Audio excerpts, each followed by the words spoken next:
All right, in a second we're gonna get a video tour of this awesome new trailer my buddy Troy built with his dad. He's just leveling it out, unhitching it.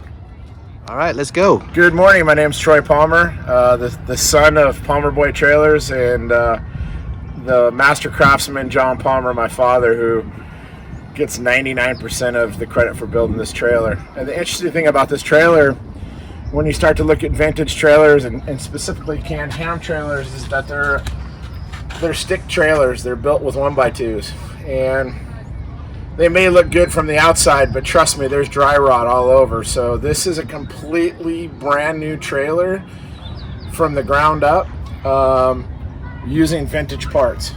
And the shape and the design was crafted after 1957 Aljo. Look at that. So we started with the frame. We did 2x3 square tubing all the way back, so we made a brand new frame. We stretched the tongue so that it's much easier to tow and back up. If you remember the older trailers, they had really short tongues and were a nightmare to back up. You're always jackknifing. We put stabilizers on all four corners. We put a brand new leaf spring axle with electric brakes, and kind of rolling around back. We tied in the back of the trailer with a bike rack, so it's all squared in, so it can hold a motorcycle or a bike rack at some point, you know, if you want to bring more utility pieces with you to camp, because everyone wants bikes or motorcycles when you go camping.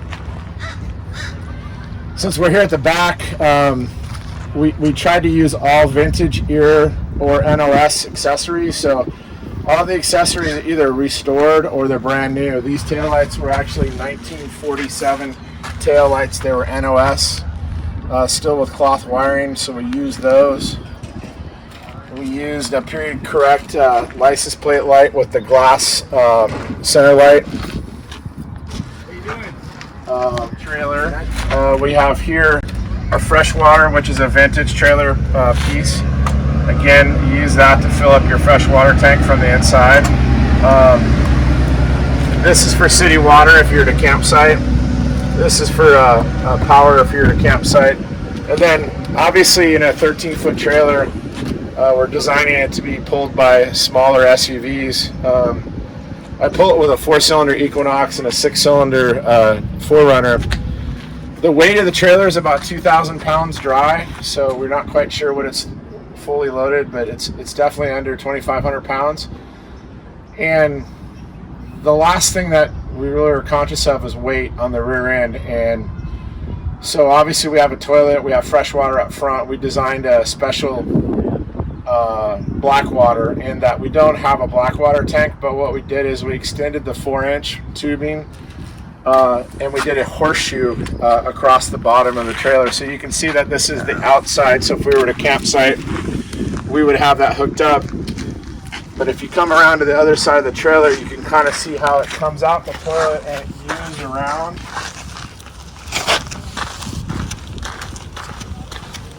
And that U of 4-inch PVC pipe is about 6 gallons of black water, so I can do a good weekend 3-4 day trip if I'm dry camping and have black water storage and not have to worry about dumping without having, you know, a 20 or 30 gallon gray and black water tank, which is going to add tremendous weight to the back of the trailer. Yeah, makes sense, and it's evenly distributed. Yeah. Yep, it sloshes evenly down the road. All right, go ahead.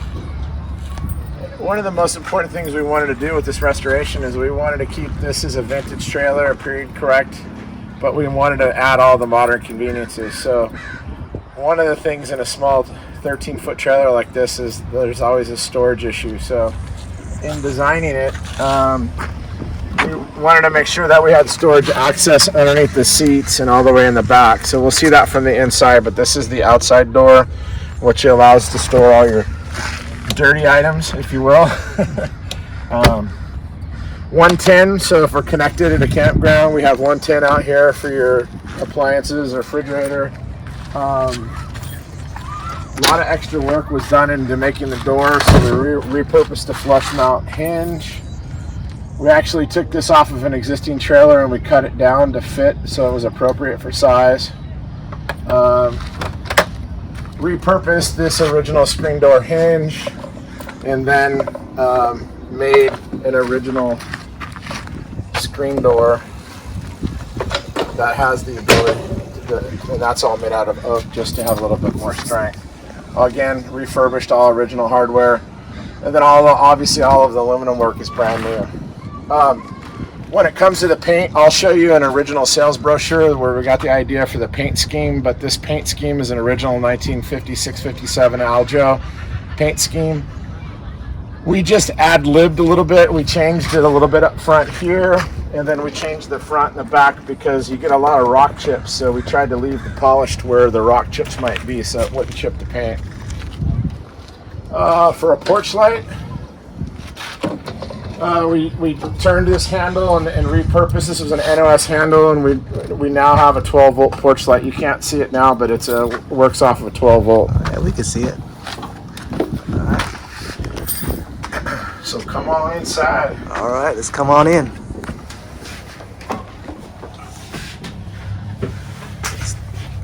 Wow, look at that, all that room that's in here. All right, Troy, how big are you? I'm 6'5" and 300 pounds, so when we made this, obviously we had to make it grande size, so everything has been increased by maybe 5 or 10%, but we'll go ahead and start from the front. On these windows, every one of these windows are original windows from the period from another trailer that we utilized. We fully restored, totally disassembled it, hand polished them, re-riveted, and put brand new brass screen in. So if anyone's ever done one of these original windows, you know how much work that is. There's about 20 hours worth of labor per window. So that front window has over 40 hours of labor. Let's take a look at this front window. And again, the good thing is it's all aluminum and it can be rebuilt. The problem is it's just labor, right? It sure looks good. Yeah. And so this was designed to be a bed. So this table will lift up and collapse, and then it will turn into a bed. And so it'll be flat. You put all the cushions down, and then you have a 7 by 48 inch bed, which probably one person my size or two normal size people, 2 adults can sleep there. Most of the dinettes were designed for kids. We wanted to make it for an adult. Back to we want it to be vintage but have all the modern conveniences. From a power aspect, we have a converter, so we can convert our 110 to power here if we're plugged in, or as we're going down the road, we have a 7-pin plug, so we're always charging the battery when we're driving. And then when we're stationary or we're parked, here's our solar system.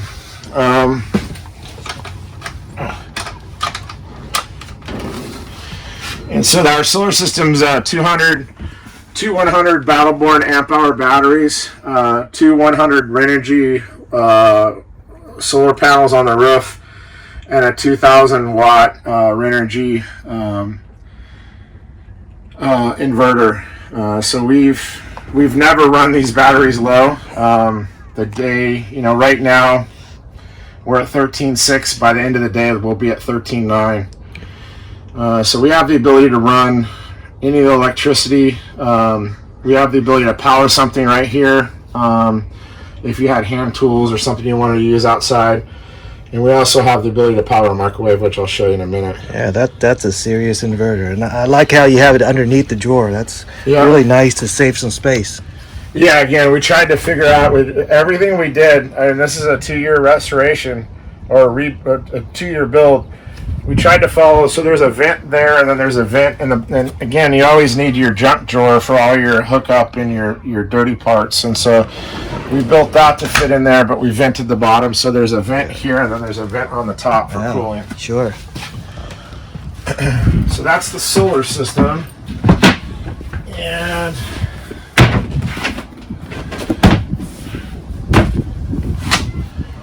on this side, to kind of even out the weight, and again, we can get in an argument, are the lithium phosphate batteries worth it? I say yes, just for the matter of the length of the battery life, but also the weight. On this side, we have an 18-gallon freshwater tank with a 12-volt pump. So if I'm plugged into city water, I don't need to use that. But right now, I'm dry camping, so I put about 5 gallons in there so that I have enough to use the sink and use the toilet for a couple days. And then obviously a 12-volt pump and a filter system. And so when this is full, it kind of offsets the trailer weight from the solar panel or the batteries on one side and the water at 8 pounds a gallon on the other side.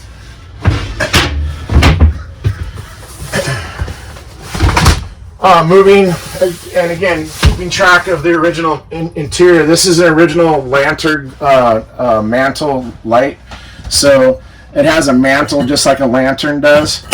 And this acts as a light, but it also kind of acts as a de facto heater. I don't have the little porcelain piece in it because I don't like to travel with it in case it falls out. But you basically hang a bag like you would in a lantern, and then you burn propane, and you can use it as a heater too.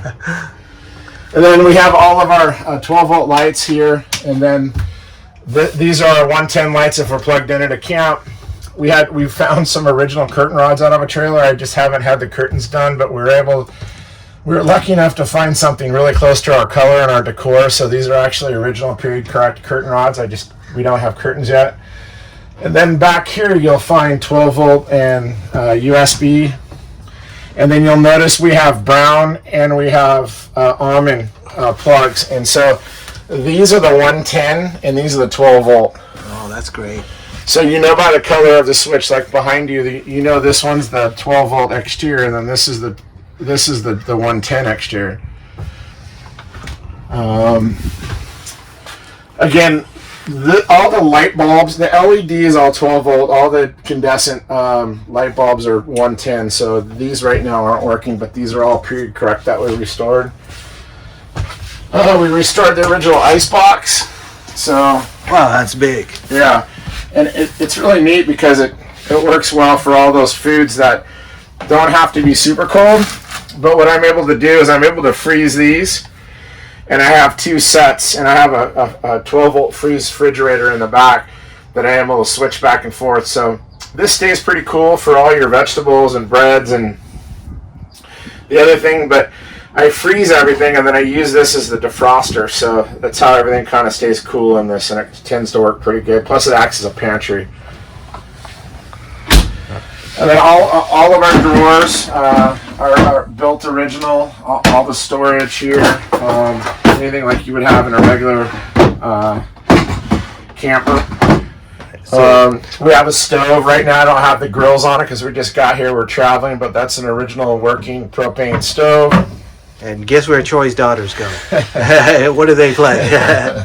So all these drawers, you had a pretty neat mechanism where they stay put. Can you show that how you lift it up? So there's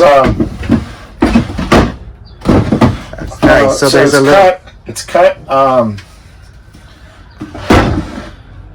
So the drawer base is cut so that it fits over. See this shim right here? Yeah, and then this lock right here. Yep. So it's a shelf that drops off, and then there's that block.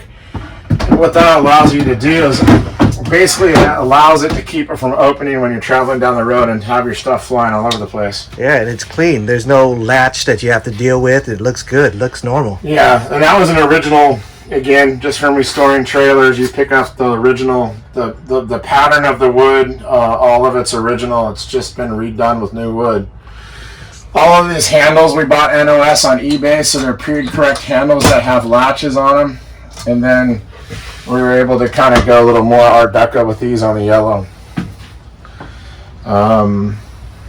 What else? 12-volt. So I power the 12-volt if I want to have water, and then I have water. And that's a porcelain sink, right? That's not a plastic sink. So we used an original sink from a trailer in this stove, and we got these 2 pieces reporcelained, and then we painted this and this to match. So it's an original camper stove and a single faucet, but this is new technology. Yeah, that's crazy detail and modern and old. I like it. And then there's all this detail here with aluminum work that you don't really see behind the stove, and all the linoleum and Yeah, you could see it. Very nice. All right, now it gets interesting. So again, back to space. So this is the pantry for your dry food items. Again, if you're going to camp for a long time, you need to have all these places. And I'm still trying to figure out what I want to have and keep. We're only on a one-night camping trip, so I don't have a whole lot this time. But I'm gonna have this eventually set up so you can go for a month at a time if you'd like. We tried to take advantage of this piece, which this is kind of called a gaucho couch in the RV world. Again, this had to be longer for me. And the other thing that we did is, you can't notice it, but the trailer we made 7 feet wide. Originally it was 6'8", and that extra 4 to 6 inches really gives you a lot of width, which allows you to sleep sideways, and also allowed us to add the bathroom. In here, probably best to come on this side. In here, this is where we have kind of your bathroom set up. So you use the sink to do your teeth. You got your mirror here, and then you have your vanity over here where you can store all of your goods. And obviously that's the microwave, and this is an antenna that we pre-installed for satellite radio. All right. So you could access it from either side, huh? Yep. And then this ends up being like your closet too. You can really pack a lot of stuff in here. Yeah. Again, we tried to make as much usable space as we could, which this turned out pretty neat. All right, so the bathroom, simple. We have a closet here, and then underneath that there's like another hamper that's under here that's usable space, and then a porcelain toilet or a plastic toilet that's fully workable. And again, we developed a special curtain rod that will allow you to, again, I haven't done the curtains yet, but will allow you to kind of use this as a dressing area, because there'll be a curtain here and that door will be open, which will block you from anybody, so you can have a changing room and you can use the bathroom if somebody else is in the trailer. Yeah, so it's kind of like a door with, it's kind of like a swing door. Yeah. Nice. See, more UCLA pride. Yeah. And yes, for those that are asking, I do fit in the bathroom. All right, so kind of in this configuration, we have a couch, so 2 adults can sit here. I can sleep here with these cushions removed solo, and it works great. So you don't have to take the time to make the bed. But the way this is designed is these all pull out, and this right here pulls out and makes into a bed. So this cushion stays. All of these support pieces, and there's one here, will hold this sheet, and it'll pull all the way over to here, and then all of these cushions will make in a bed that's pretty darn big. That's like 7 feet by 50 inches, which is really neat. Yeah, that looks great.